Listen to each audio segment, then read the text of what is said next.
Bienvenidos a Punta Arenas. Nos encontramos justamente en la ciudad de Punta Arenas, que es parte de esta provincia costera de la zona pacífica de Costa Rica, y que pues en esta ocasión y para este recorrido estamos en un día bastante nublado. Hoy vamos a recorrer toda la parte del casco central de este poblado, buscando pues sus espacios más importantes e históricos de esta parte de la zona costera de Costa Rica. Sí, podemos decir como una introducción que pues la ciudad de Punta Arenas es un asentamiento marítimo, uno de los más importantes de la República de Costa Rica y emergido de las aguas por el arrastre de sedimentos del río Barranca y sus afluentes, cuando ya esta región era parte de la colonia española.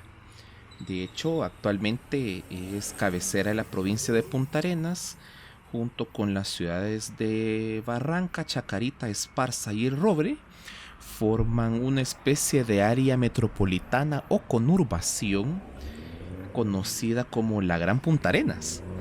El puerto, como muchos costarricenses le llaman, no solo es una zona portuaria, sino que es un lugar en donde se puede disfrutar de playas paradisíacas junto a la ciudad, sino que también se puede disfrutar el ingreso de cruceros desde el Pacífico. Podemos encontrar una calle exclusiva para el turismo y en su extremo poniente postales bastante instagramiables que podemos pues guardarlos ahí en la memoria de nosotros como turistas. Y prácticamente vamos a dar un recorrido por gran parte de la ciudad de Punta Arenas. Específicamente vamos a recorrer la mayor parte desde este punto, desde la calle Octava hasta el final de la ciudad, recorriendo la avenida central y algunos espacios adyacentes a la avenida central para ir conociendo la historia de esta ciudad. Sí, la verdad es que Punta Arenas es una ciudad como ciudad costera, es una ciudad bastante pequeña y está en un espacio de tierra que está rodeado, es como una especie de, no sé, como una especie de bahía, algo así, en donde tenemos un estero y una salida al Océano Pacífico. Es un espacio que quizás en la longitud de punta a punta entre la zona de estero y la zona de océano, quizás exagerando habrán unos 500 metros en la parte más ancha, y pues hasta llegar a la punta de este espacio, que de hecho es el espacio o la zona donde vamos a finalizar este recorrido. Es una ciudad bastante compacta, no hay, y sin embargo, a pesar de que no hay mucho espacio de terreno, pero sí está muy muy urbanizada toda esta zona y muy explotada para el turismo, bastante. De hecho, desde acá se puede partir hacia algunos otros destinos de la zona pacífica de Costa Rica y disfrutar pues de algunos archipiélagos, algunas islas importantes acá en esta zona y que son de gran atractivo turístico. Así es que bueno, vamos a comenzar hablando de la historia de esta ciudad mientras seguimos observando estas calles y avenidas que pues el clima en esta caminata no nos favoreció bastante. Nos recibió con mucha lluvia esta zona pacífica. Pero podemos hablar que en la época precolombina, lo que conocemos actualmente como la provincia de Punta Arenas ha estado habitada por pueblos originarios desde la zona conocida como Punta Burica hasta el final del Golfo de Nicoya. Los registros históricos detallan que parte de estos territorios estaban urbanizados y convivían pueblos amerindios como los cacicazgos chorotegas de Gurutina y Chomes, el reino Quepoa en los alrededores del actual Quepos, hasta el Parque Nacional Manuel Antonio.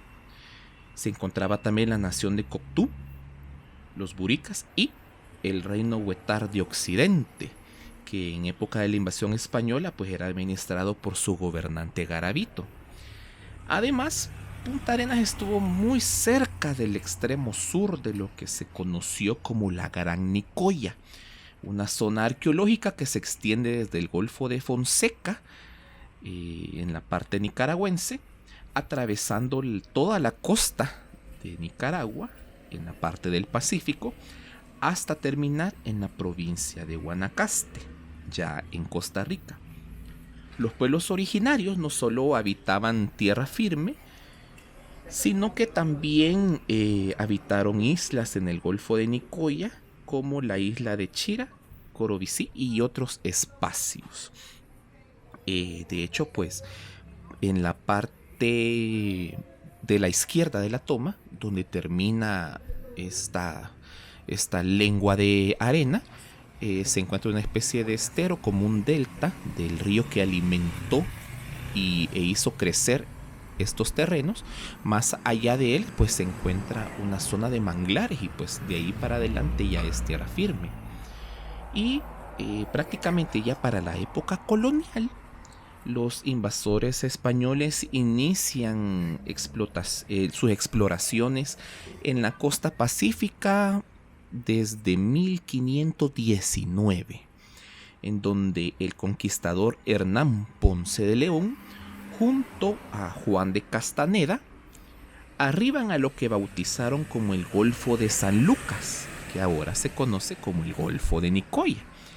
De hecho, inician una serie de fundaciones de asentamientos en tierra firme, más que todo los que tenía a cargo Hernán Ponce de León, pero según los escritos, Hernán Ponce nunca tocó tierra firme en esta zona, sino que se dirigió directamente a donde termina el Golfo de Nicoya para recorrer ya en tierra firme la parte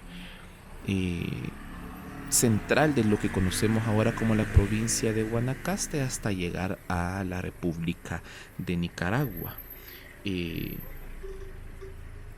De hecho, en todos estos espacios él logró ver desde el mar todas las poblaciones precolombinas que vivían en estos alrededores y que hemos mencionado al inicio de nuestro relato. Perrafán de Rivera, de hecho, funda un asentamiento denominado Aranjuez, bastante cerca de esta zona, en donde lo conocemos actualmente como los alrededores de la desembocadura del río Barranca. En este lugar funcionó por varios años esta ciudad llamada Aranjuez, que era más que todo un puerto de entrada de mercancías. Pero todavía este espacio que estamos recorriendo no existía. Era prácticamente mar, era definitivamente la parte marítima del Golfo de Nicoya. Pero debido a que se encontraba la desembocadura del río Barranca, poco a poco y a lo largo de los años y de los siglos, pues el arrastre de los sedimentos que lleva el río Barranca con todos sus afluentes poco a poco fue alimentando este espacio. Entonces era un lugar que definitivamente se estaba organizando en una especie de delta que influía el curso del río con su desembocadura junto con las mareas que provenían del Océano Pacífico y que entraban al Golfo de Nicoya. Ese choque de aguas empezó a ocasionar que esos sedimentos se fueran compactando en una especie de tierra larga que poco a poco fue emergiendo a la superficie. Es ahí en donde finalmente, allá por el siglo XVIII, aparece un documento del día 13 de febrero de 1720 en donde se menciona la llegada del corsario inglés John Clipperton a estos terrenos de Costa Rica, y este corsario utilizó esa lengua de arena como un puerto improvisado para iniciar sus aventuras por tierras costarricenses, ¿verdad? De hecho, la región de Costa Rica durante la época de la colonia fue asediada durante bastante tiempo, mayormente en su costa atlántica, por corsarios ingleses. Pocos vinieron acá a la parte pacífica, pero lograron pasar. Vamos a detenernos un poquito en la historia, porque ya estamos llegando a los espacios históricos que vamos a empezar a observar.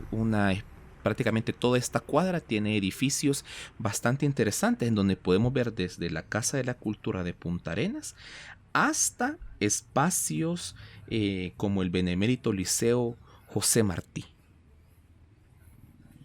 En la pantalla tenemos la Casa de la Cultura de Punta Arenas, que es todo un complejo. En este edificio originalmente se encontraba el cuartel de armas de Punta Arenas. La reconversión de este espacio se realizó en el siglo XX como parte de los esfuerzos por mejorar el centro de la ciudad. De nombre oficial lleva Casa de la Cultura Elsie Canesa de Odio. Es una institución adscrita al Ministerio de Cultura y Juventud. Y bueno, ahí podemos observar que de alguna manera el espacio tiene esta forma de una especie de fortificación con algunas garitas en las esquinas. El inmueble del antiguo cuartel es ahora un edificio con protección patrimonial, donde durante muchos años funcionó la comandancia de plaza bajo el Ministerio de Seguridad. Y en este espacio, bueno, hay como podrán imaginar, una Casa de la Cultura pues tiene dentro de su haber un palmarés de actividades que se pueden realizar. En la actualidad, esta Casa de la Cultura se divide en 3 secciones. La sala de exposición Miguel Gómez Doninelli, un anfiteatro y una sala de exposiciones interactivas. Y pues aquí tenemos más espacios que conforman este complejo. Entre los objetivos más importantes de la Casa de la Cultura se encuentran conservar, enriquecer y transmitir la cultura local y nacional, brindar capacitación y formación a los miembros de la comunidad, elevar el nivel de cultura de la región, desarrollar y promocionar las artes predominantes de Punta Arenas, dar a conocer la historia puntarenense, impulsar los talentos locales, coordinar los programas relacionados con la cultura puntarenense y proporcionar a la comunidad espacios para el disfrute y el esparcimiento. Y dentro de esa misma tónica, pues se aprovecha para el fomento de la cultura acá en esta zona. Sí, y en pantalla tenemos el siguiente edificio, que es la Biblioteca Pública de Punta Arenas, que prácticamente está pegada al antiguo cuartel. Que es como te decía, es como todo un complejo, ¿no? Esta zona. La Biblioteca Pública de Punta Arenas es un espacio que se encontró durante mucho tiempo en el interior de la Escuela Superior de Niñas. Como muchas instituciones de este tipo, estuvo errante por muchos años. Entre los espacios donde funcionó se encuentran la Escuela Delia Urbina de Guevara, en la residencia de Sergio Fallas, luego a la Escuela El Carmen y finalmente en este edificio que funcionó como la cárcel de Punta Arenas desde el 12 de agosto de 1991. Y como les mencionaba, pues es todo un complejo que junto con la Casa de la Cultura pues tienen todo el centro cultural, el complejo cultural acá para esta población y para la provincia. Entre los servicios que presta la institución hay libros de referencia, préstamo a sala y domicilio, archivo documental, hemeroteca, laboratorio de computación, sala infantil, salas de estudio, actividades culturales, proyección de películas y cursos de computación para personas adultas mayores. Un gran palmarés ahí de servicios que ofrece la biblioteca pública. Y aquí ya en pantalla aparece como la joya de muchas de estas ciudades centroamericanas, la Catedral del Sagrado Corazón de Punta Arenas. Que es la antigua parroquia de Punta Arenas, que fue iniciada su construcción el día 11 de julio de 1845 y finalizada en 1850, en el mismo espacio donde se alojó la primera galera de administración de la naciente ciudad de Punta Arenas en la época colonial, durante la invasión española. Este edificio religioso fue el más importante del cantón de Punta Arenas hasta la construcción de la parroquia de Jicaral y de otras parroquias a lo largo de lo que conocemos como la Gran Punta Arenas. En toda su existencia, este edificio religioso ha estado bajo dos advocaciones. La primera en honor a San Antonio de Padua y posteriormente al Sagrado Corazón de Jesús, que es el nombre que ostenta actualmente.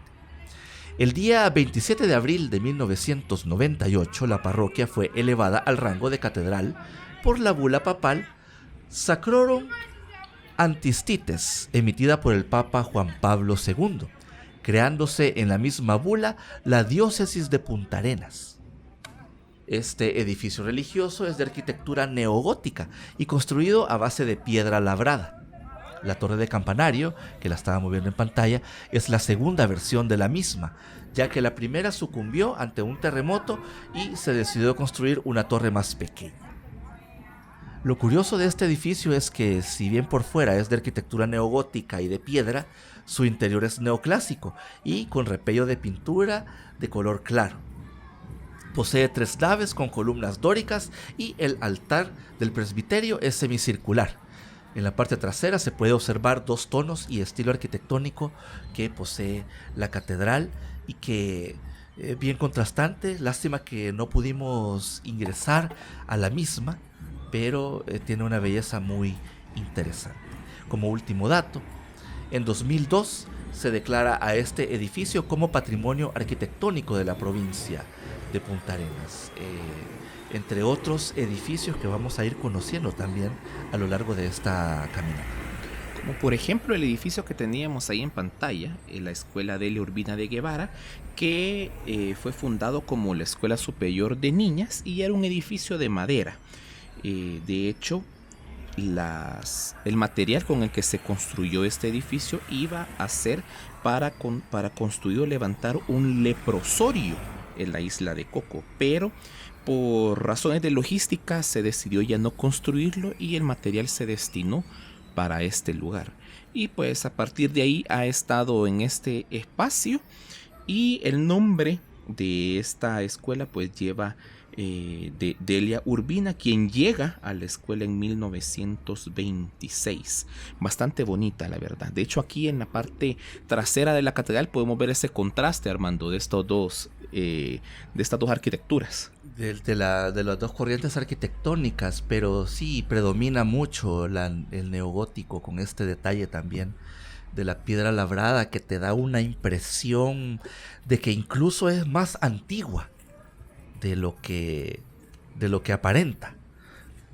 Y muy bonita, en realidad es un espacio muy bonito. Si usted viene a esta zona, pues visite esta zona de este casco central. De hecho, aquí también convergen algunos otros espacios educativos, como por ejemplo el que tenemos en pantalla, el Benemérito Liceo José Martí. Como parte de desahogar a la escuela Delia Urbina de Guevara, se busca la construcción de un nuevo espacio educativo en la ciudad. De esta manera se procede con la construcción de un edificio de aulas en el espacio conocido como la Plaza del Burro, donde también se ubicaban algunos circos itinerantes que llegaban a la ciudad. Luego de unos atrasos del gobierno central, finalmente el liceo fue finalizado en 1956 y ya lo vemos en la forma actual, que tiene una arquitectura modernista, bastante bonita y con unos detalles de pintura que desconocemos si son los originales, pero esos tonos son muy bonitos, los contrastes van muy bien con el estilo arquitectónico que le quisieron dar al Liceo José Martí. Bastante bonito, de hecho, este edificio.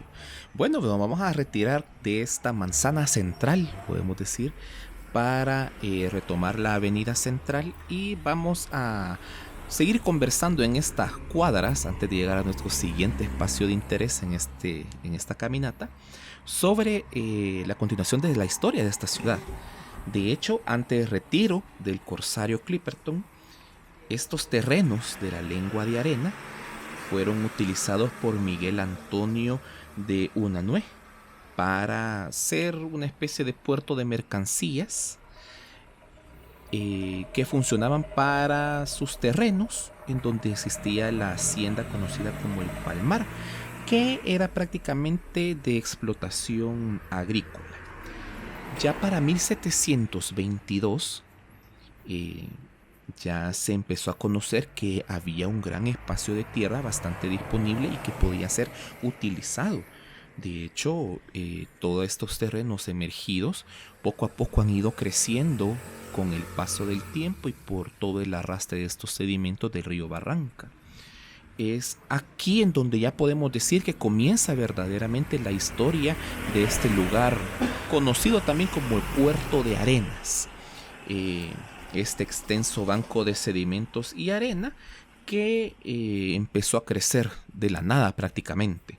Los primeros asentamientos formales que utilizan la tierra emergida fueron más que todo personas criollas y pertenecientes a las actuales Nicaragua y Panamá, donde empieza la construcción de galeras para usos oficiales del gobierno de Indias. De hecho, la primera galera, como Armando nos comentaba, se construyó en el espacio en donde está ahora la Catedral del Sagrado Corazón. Y estas galeras pues alojaron escuelas, una especie de aduana, hospital y una ermita. Ya para el siglo XIX, el gobernador de Costa Rica, Tomás de Acosta y Hurtado de Mendoza, empieza a hacer una serie de gestiones. De hecho, este espacio lo miraban bastante las personas que gobernaban los terrenos de Costa Rica. Ellos empezaron a ver el potencial de estos terrenos. Y gracias a ese potencial de utilizar esta lengua de arena, es que este gobernador solicita de manera expresa a la Audiencia Real de Guatemala, que en ese entonces ya se había trasladado a Nueva Guatemala de la Asunción, ahora conocido como Ciudad de Guatemala, la conformación y declaratoria de la llamada Punta Arenas como puerto mayor de Costa Rica, y para que se utilizaran estos espacios pues para esa explotación. Definitivamente se buscaba también los espacios en donde se podía exportar todo lo que generaban estas tierras pues para el viejo mundo. En gran parte se utilizaban algunos puertos en la parte atlántica que daban directamente, podemos decir, con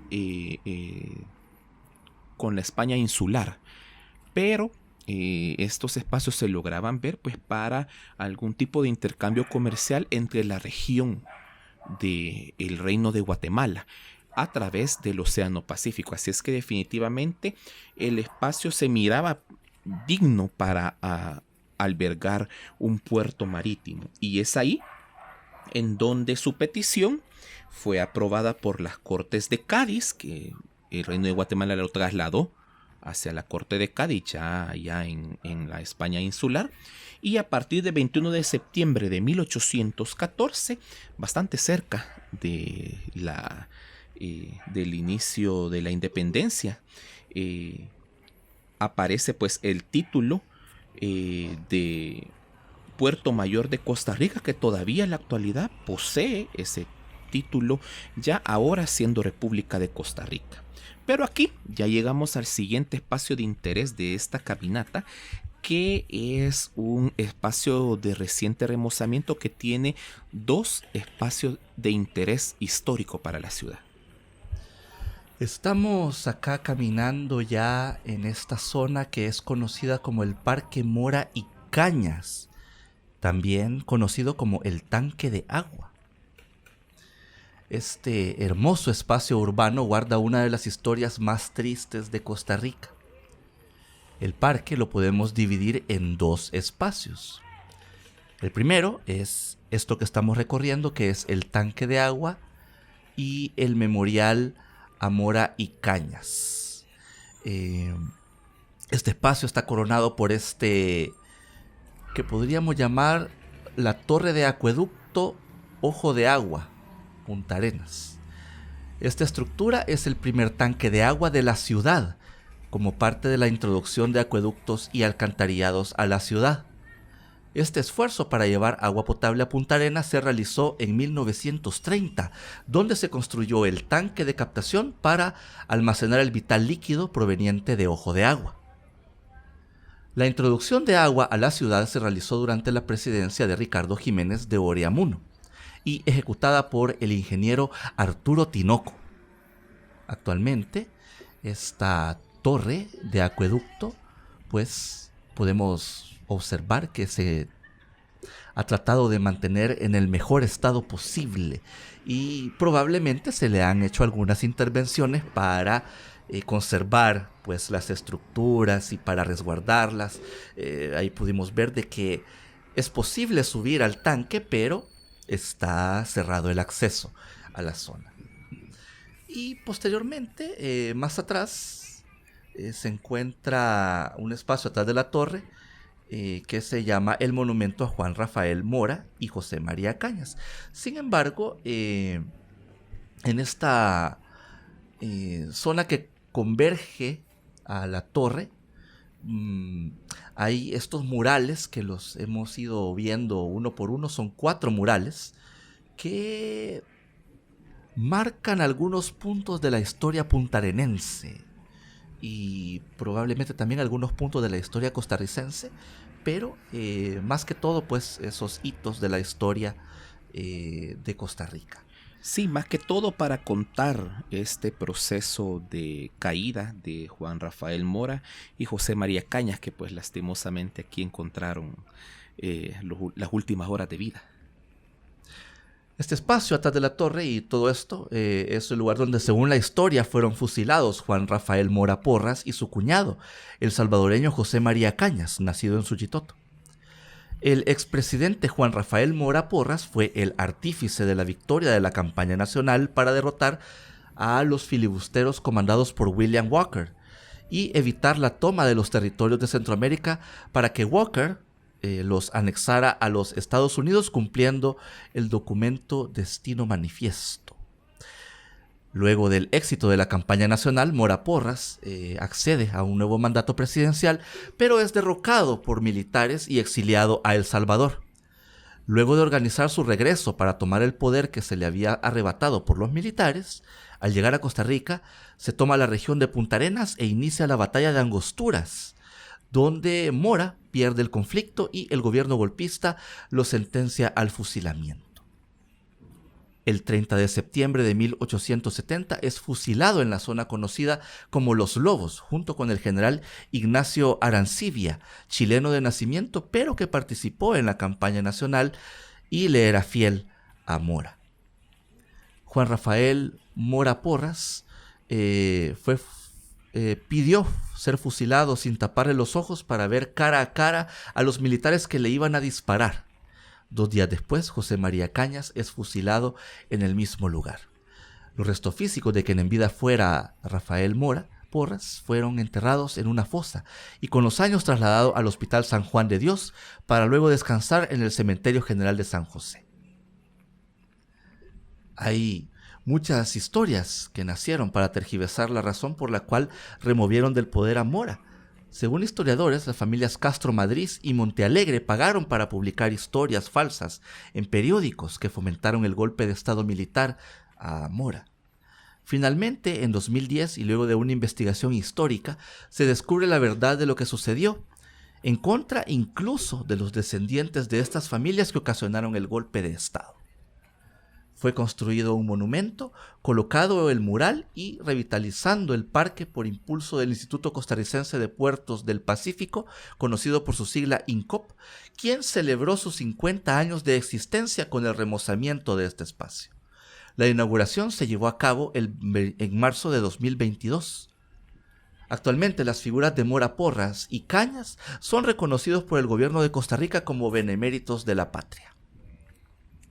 Bastante interesante esa historia. De hecho, mientras estábamos recorriendo estos espacios, alcanzamos a ver un edificio que ahora se encuentra a la izquierda de la toma, que es el antiguo edificio del Palacio Municipal.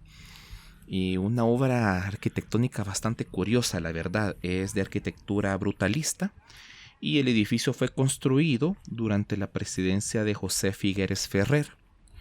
El diseño estuvo a cargo del arquitecto Jorge Berteux, quien propuso la construcción de un edificio en forma de pirámide escalonada invertida con 4 cuerpos unidos por un cilindro que conforman la interconexión de los niveles.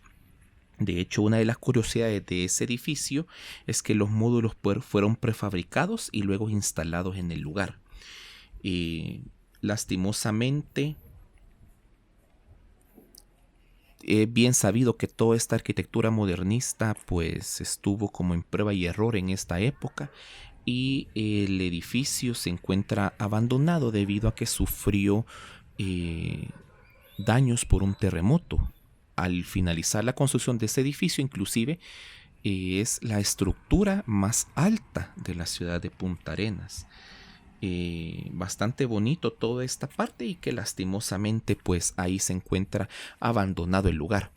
Y todo este espacio tiene un proceso de urbanización bastante bonito. La verdad es que es bastante pacífico ver y recorrer este espacio, lastimosamente porque estaba lloviendo en el momento de nuestro recorrido, pues no pudimos observar a muchas personas disfrutando de estos espacios, pero en algunos cuantos días que logramos ver soleada la ciudad de Punta Arenas, pues pudimos observar que estos espacios definitivamente son bastante utilizados y transitados por los puntarenenses. Sí, es muy interesante. Es una ciudad bastante activa, en realidad, esta zona. Y pues muy bonito, insisto. Creo que es una parte de la costa pacífica costarricense que usted no se debe perder. Y como ya le he mencionado también en otro momento, es el punto de salida para algunos otros destinos turísticos acá en la costa pacífica costarricense. Sí, otra de las curiosidades que hemos observado y que comparten muchas ciudades costarricenses es la riqueza en la arquitectura de las residencias. Gran parte de estas residencias son una especie de neocriollo con influencias europeas, en la cual utilizan madera como principal material de construcción, y el diseño de estas pues es bastante peculiar. Y visitar la costa, no pensábamos encontrar estas residencias o estas construcciones neocriollas, podemos decirla, pero las encontramos acá en Punta Arenas. Y la verdad es que el material de construcción, pues la madera es bastante fuerte, o tiene una especie como de resistencia más a otros materiales constructivos con referente a la salinidad del mar, ¿verdad? Recordemos que muchas de las estructuras que se construyen a la orilla de la playa pues sufren de ese problema, que la sal y el calor y esos cambios de temperatura hacen que inclusive el concreto se degrade bastante rápido. y la madera pues tiende como a aguantar un poquito más, así es que es bastante lógico que nos encontremos con estas estructuras y que muchísimos espacios alrededor de la ciudad y que hemos recorrido en esta caminata y que inclusive hasta nos faltaron espacios por conocer. Hay ejemplos de esta arquitectura que son edificios construidos en 100% en madera y que inclusive no son de esta arquitectura como neocriolla, sino que también influencias más europeas como el neoclásico, por ejemplo. De hecho, edificios que se encuentran en los alrededores del Paseo de los Turistas poseen esa arquitectura y que están hechos a base de madera. De hecho, aquí nos encontramos en otro espacio que tiene relación también a la historia de la introducción de agua acá en la ciudad, que ahí podemos ver, de hecho, en primer plano, el gimnasio municipal Francisco Robledo Ibarra, y al fondo los tanques de acueducto del barrio El Carmen de la empresa gubernamental de acueductos y alcantarillados. Pues sí, aquí tenemos esos espacios, estas 4 estructuras cilíndricas.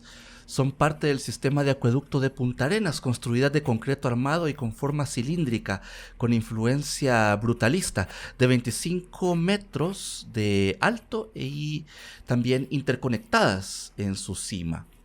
Estos tanques son similares a 2 estructuras que se encuentran en el barrio El Cocal.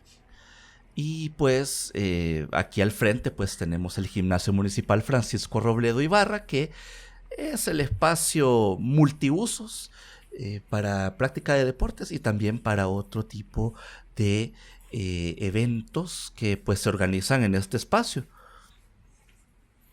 Sí, bastante bonito todo este parte. De hecho, el barrio El Carmen tiene, según lo que hemos leído e investigado, es un espacio que tiene bastante arraigo comunal. De hecho, más adelante vamos a ver una estructura que es parte de estos esfuerzos comunales, como de apoyar a los vecinos y mantener como vivo el ambiente del barrio El Carmen, y que prácticamente acá, Armando, una cuadra más adelante, atrás de los tanques, ya nos encontramos en la zona cercana a los manglares, ya al otro extremo de la ciudad, y que prácticamente ya esa zona es más como para espacios para el almacenaje de algunas naves, de zonas no recuerdo cómo se llama, de estacionamiento de algunos ferries, de atraco, perdón, de algunos ferries, y espacios que forman parte de la intercomunicación de Punta Arenas con otras regiones que se encuentran en los alrededores de la bahía de Nicoya. Así es que bastante interesante toda esta parte, que a unas cuantas cuadras podemos disfrutar de las playas de la parte pacífica, podemos decir, a la orilla del Golfo de Nicoya, y si nos vamos al otro extremo, pues estamos entre una bahía y una zona de manglares, bastante bonito, la verdad.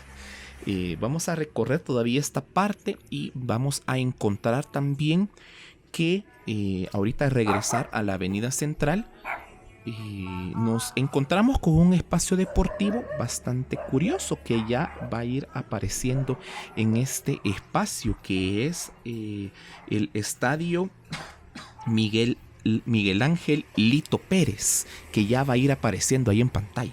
Sí, de hecho ya ahí va saliendo como la puntita, una de las esquinas de este espacio deportivo. El estadio es hogar del equipo de la Primera División Punta Arenas Fútbol Club, con una capacidad para 4.105 aficionados.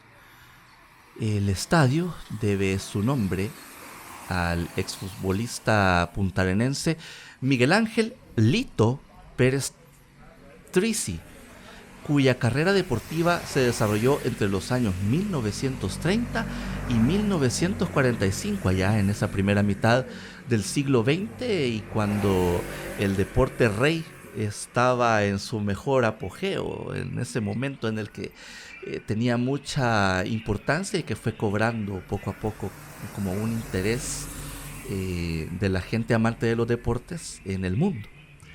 Años después de su muerte, en 1974, su amigo y alcalde municipal de la época, Lorgio Álvarez, propuso su nombre para bautizar así al estadio de Punta Arenas. El estadio es conocido popularmente como la olla mágica.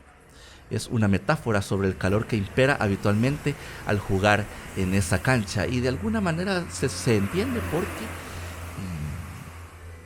por ser un espacio que está, la cancha como tal, el terreno de juego, al estar rodeada de los graderíos, pues de alguna manera llega a concentrar alguna temperatura cuando ya se eleva más la humedad que puede tener el terreno de juego, la cancha, ¿no? Entonces eso genera vapores y probablemente de ahí viene su nombre popular, la olla mágica. Y que también estamos en zona costera prácticamente. Exactamente. ¿Verdad? La verdad es que el visitar Punta Arenas para nosotros fue bastante extraño, porque lo venimos a visitar en una época que está con mucha lluvia. Entonces, en algunos espacios logramos sentir ese calor, más que todo cuando se despejaba un poquito, y pues ya podíamos sentir de que en realidad estábamos en la costa. Pero el tiempo que pasó, así como lo vemos en la pantalla, pues no se sentía tanto calor como si hubiera estado despejado, ¿verdad? No, Omar no tuvo la oportunidad de vivir esa experiencia costeña, ¿no? Donde el calor te abraza y sí, hasta llegar a la orilla de la playa y bañarte en esas aguas, pues ya como que te va cambiando un poquito la temperatura. Pero sí, realmente fue... Igual es como parte de la naturaleza acá en todo el territorio costarricense. De hecho, visitar incluso las provincias del centro, del gran área metropolitana de San José, pues también tiene como algunos inconvenientes con respecto al clima. Recordemos de que Costa Rica es un territorio que está mayormente poblado por vegetación. No todo el territorio costarricense está urbanizado y por tanto aquí sí se respira mucho ese ambiente tropical. Es muy común que haya esta combinación entre el calor en esta parte del Pacífico, por ejemplo, el calor costeño con las inclemencias del tiempo y las lluvias. Entonces, probablemente si usted viene en la época invernal, se va a topar con mucha frecuencia con este ambiente que estamos viviendo en este recorrido. Sí, bastante interesante, la verdad. Así es que, bueno, vamos a seguir con el relato de la historia de Punta Arenas. La verdad es que estamos llegando prácticamente ya en la época republicana y ese periodo en donde ya todo lo que conformó el reino de Guatemala logra su independencia, y poco a poco pues se empieza a buscar la identidad de cada una de las nacientes repúblicas que conformaban el reino. Para este espacio en particular, la época republicana inicia con acciones tomadas por el ex jefe de Estado Braulio Carrillo para buscar levantar y darle más importancia a la zona conocida como Puerto Caldera, que está bastante cerca de Punta Arenas, que eso de hecho prácticamente en la actualidad es el puerto con mayor tránsito de tráfico marítimo que se ubica en el lado del Pacífico. Y él empieza pues a darle un impulso a Puerto Caldera, pero también busca llevar el desarrollo de la ciudad, que prácticamente todavía no estaba desarrollado. Era como un espacio que no estaba tan bien planeado. La ciudad todavía no se concebía como lo conocemos actualmente. Entonces se inicia también unos trabajos de urbanismo para diseñar los primeros trazos del plan hipodámico de esta ciudad. Y prácticamente toda la ciudad se diseña en en especie de cuadras cuadradas o rectangulares, o como se conoce en el urbanismo como el plan hipodámico endamero. De hecho, ese trabajo lo continuó un gobernador nombrado por el gobierno, pues, para desarrollar esta zona. Ahí donde se empiezan, pues, la delimitación de los espacios, la asignación de estas cuadras en algunos casos para algunos edificios importantes, para parques, el espacio de convivencias, entre otros.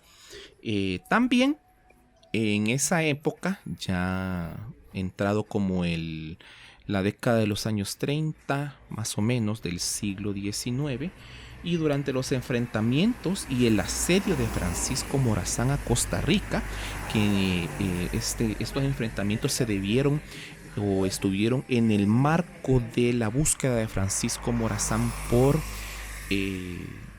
hacer posible su sueño de unificación de la República Federal de Centroamérica, y en algunos casos, al no verse, pues, dispuestas las demás repúblicas, pues entran en una especie de conflicto armado.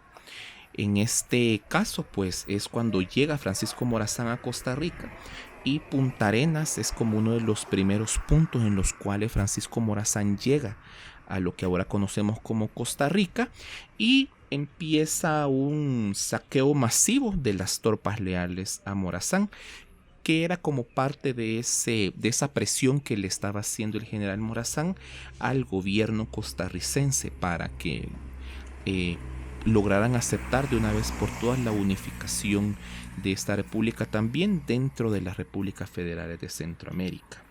De hecho, todavía en esa época y posterior al asedio de Francisco Morazán, Punta Arenas todavía estaba en este proceso de urbanismo, en diseñarse, en ver cuáles eran los espacios posibles de expansión urbanística. Recordemos de que este espacio a lo largo del tiempo, pues, se ha ido formando por las corrientes del río Barranca. Entonces, con los años han habido más y más terrenos disponibles, más que todo del lado que da a los manglares. Entonces, definitivamente los primeros años del proceso urbanístico de Punta Arenas fueron una ardua tarea en ese aspecto, ¿verdad? De ver cuáles eran los espacios posibles a manera de no también entorpecer el flujo normal de la naturaleza con la creación de la tierra. De hecho, aquí nos encontramos en otro de los espacios de este barrio El Carmen, que, como les comentaba, el barrio tiene un arraigo bastante interesante en este sentido de barrial o vecindad. Esta estructura es el corazón de una de ellas prácticamente. Sí, estamos viendo en pantalla el edificio Chalía Palacios, en donde actualmente reside la Asociación de Desarrollo Específico del barrio El Carmen. La asociación, de tipo agrupación comunal, vela por lograr una mejor calidad de vida para los vecinos del barrio El Carmen. Afuera del edificio, y ya vamos a acercarnos a él, se encuentra una pieza escultórica en honor a Ana Rosalía Palacios, conocida como Chalía. Ana nació en Punta Arenas el 4 de septiembre de 1880, luego que su familia emigrara a Costa Rica desde la región del Cauca, en Colombia, el Valle del Cauca, en Colombia. Al vivir cerca del Hospital San Rafael, despertó en ella el amor al prójimo y el espíritu de servicio ante el dolor de los enfermos. Pronto la figura de la negra Chalía se hizo muy conocida en el puerto, y muchas personas recurrían a ella para que asistiera a las parturientas, socorriera a los niños desvalidos o brindara primeros auxilios a los que lo necesitaban. Chalía muere a causa del tétano el 8 de enero de 1951, según consta en la página 9844 del Índice de Defunciones del Registro Civil de Costa Rica. En homenaje a su memoria y ayuda desinteresada a todo Punta Arenas, se instaló esa escultura afuera de la Asociación de Desarrollo Específico del barrio El Carmen. Esta pieza escultórica de 2.57 metros a base de granito es obra del escultor Olger Villegas. Y pues, como ya decías, este espacio es como donde se administra todo el bienestar popular del barrio, acá en esta zona del barrio El Carmen en Punta Arenas, que de hecho por aquí ya vamos a irnos acercando en un par de zonas a la escuela El Carmen. Ya la vamos a ir viendo, que es otra estructura histórica de acá de la ciudad de Punta Arenas. Bastante bonito todo este espacio, la verdad.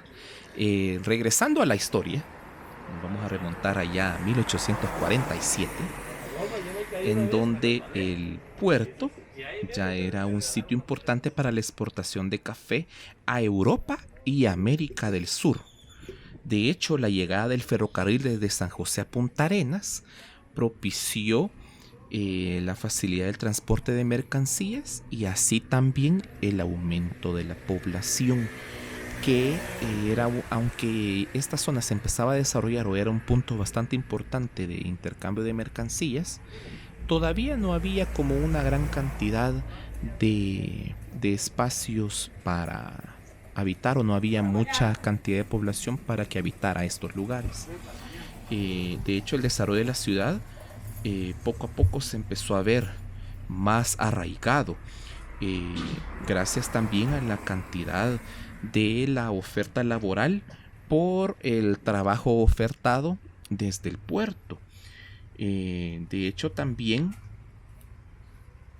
esta parte era el ingreso a personas al país, y existía pues una ruta obligatoria para llegar de la costa pacífica a otros puntos del país hasta llegar al Valle Central, donde se encuentra actualmente el área metropolitana o la gran área metropolitana de San José. De hecho, para esta época, a mediados del siglo XIX, era más utilizado el espacio del estero, que es la parte que se encuentra viendo hacia los manglares, por tener aguas más tranquilas para la permanencia de navíos, mientras que el lado que da hacia el Golfo se encontraban la infraestructura administrativas, con oficinas de las navieras europeas que se encargaban de transportar los productos de exportación costarricense hasta el Viejo Mundo. Y en la época en la cual se sucede la campaña nacional, el presidente Juan Rafael Mora Porras le otorga a Punta Arenas el título de ciudad en agradecimiento al apoyo de que una gran cantidad de personas pues se enlistaron para combatir a la campaña nacional. Y acá hemos llegado a donde mencionaba Armando. Exactamente, la escuela El Carmen, que también tiene alguna asociación ahí con una universidad de las que están acá. Este edificio de madera fue construido entre 1941 y 1943, obra del ingeniero Hernán Gutiérrez Brown, el contratista Bernabé López Roig y el maestro de obra Mario Montero Alonso, para albergar en su interior la escuelita del barrio, fundada en 1931, que estaba situada en otro espacio, pero por el renacimiento y la demanda de estudiantes, se traslada para este sitio más amplio. El edificio fue declarado como Patrimonio Histórico Arquitectónico de Punta Arenas el día 21 de noviembre de 1990, y se le anexan algunos otros espacios como lo que estamos observando a continuación, que ya tiene una arquitectura más moderna, más de esa corriente del modernismo arquitectónico, y el uso de algunas estructuras de ladrillo prefabricado bien interesantes, muy bonito de hecho. Sí, una expansión que definitivamente la ves y sabes que es parte del modernismo costarricense en este caso. Bastante bonita la expansión, la verdad.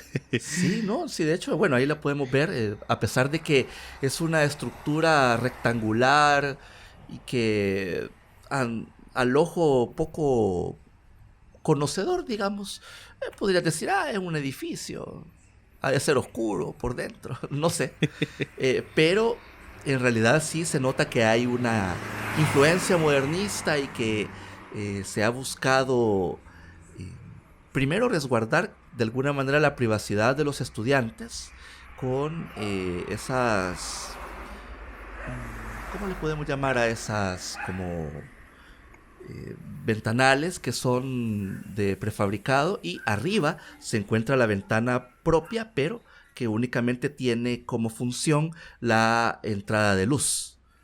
Muy interesante, de hecho. Bastante bonito, la verdad. Así es que bueno, seguimos recorriendo toda esta parte de la avenida central. Ya casi estamos llegando al tope de la ciudad. Y de hecho toda esta parte de acá, continuando nuestro relato, como parte de este proceso de inmigración, en Punta Arenas también llegan los primeros, podemos decir, los primeros contingentes de inmigrantes chinos que se asentaron en gran parte de Costa Rica.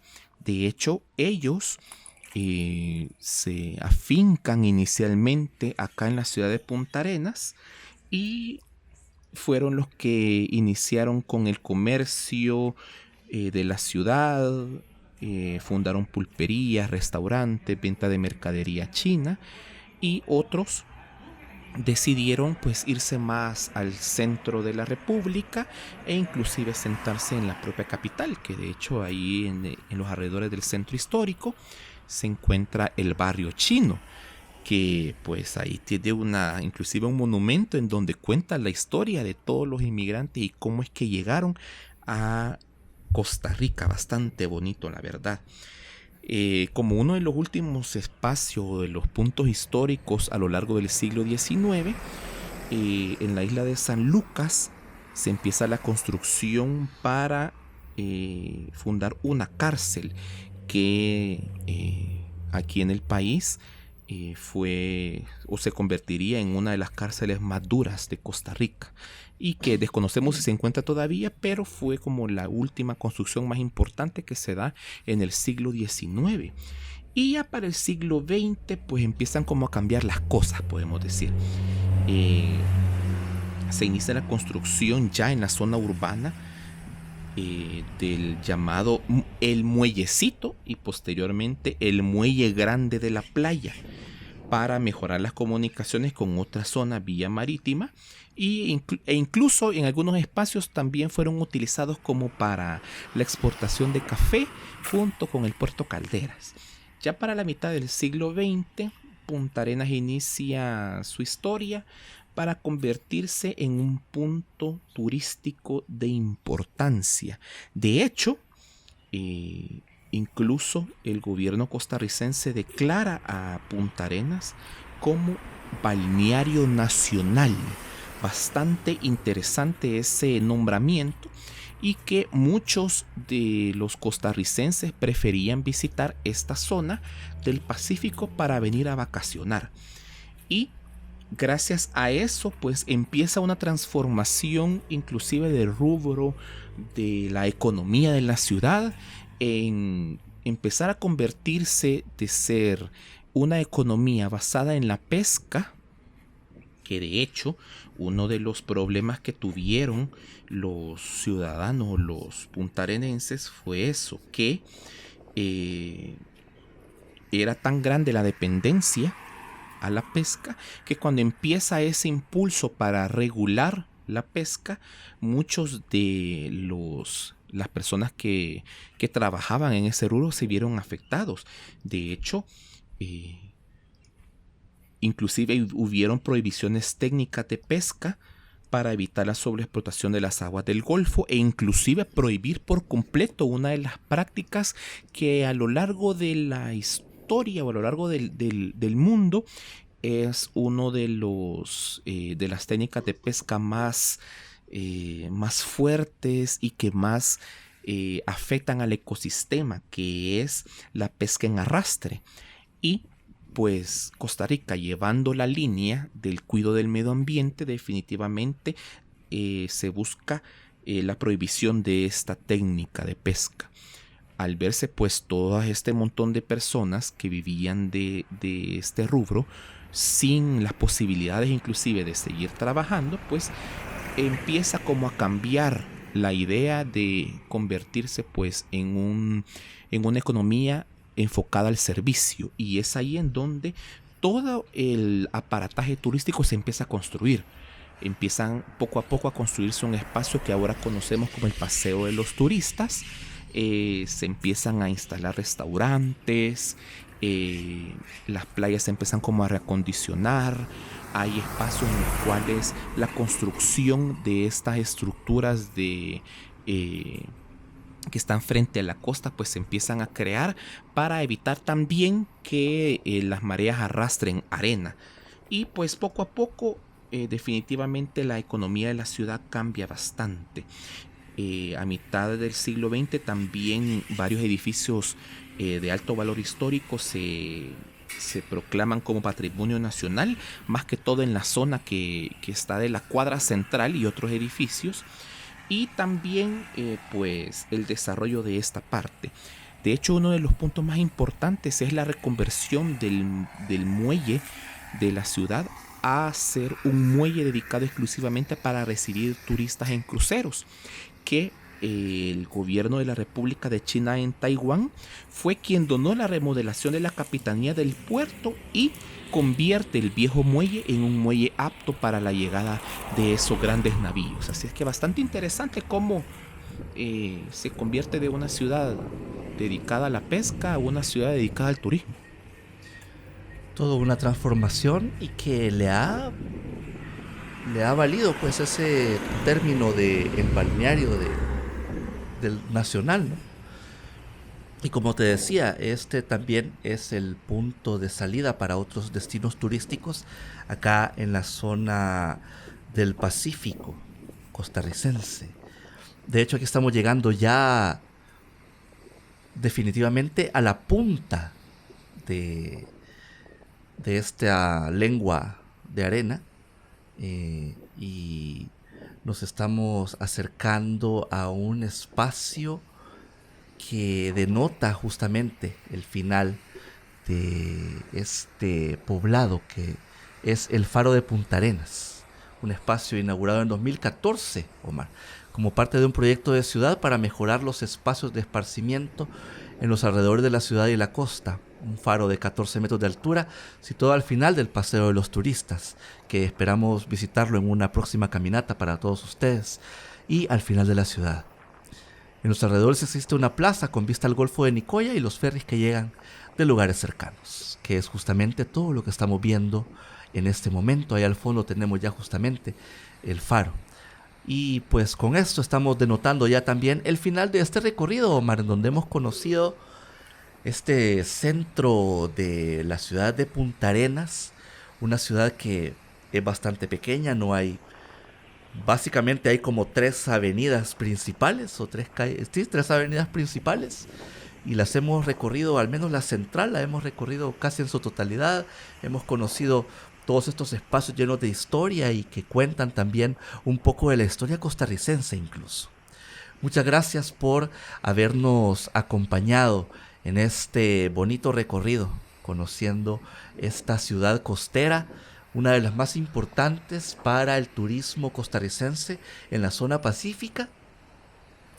No olviden, si usted es nuevo en el canal, lo invitamos a que se suscriba a este mismo y que le dé a la campanita de notificaciones para estar siempre pendiente de todo lo que hacemos en este canal de City Corners, en donde recorremos toda Centroamérica, con especial énfasis en El Salvador, Guatemala y Costa Rica, que son los territorios que hemos visitado hasta la fecha.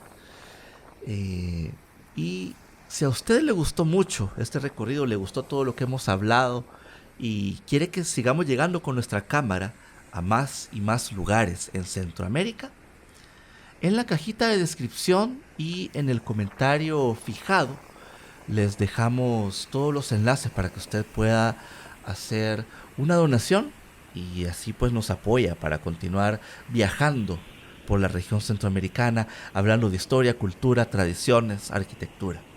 De hecho, aquí estamos observando, Omar, como un último dato, el avistamiento de la parte en donde se une el río con el océano.